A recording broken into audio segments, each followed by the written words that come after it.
tsakosakoina ho tsakotsakoina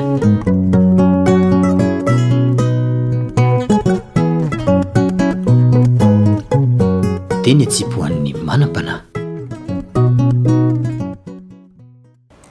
Ny namana tsara dia toy ny vato sarobidy tsy dia betsaka mpividy. Mahalana izy vao mba hita satria tanjony io tafita.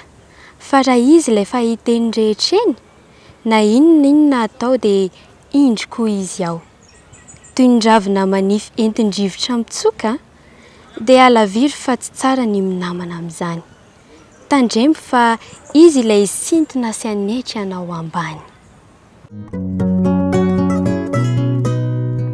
Ny vetso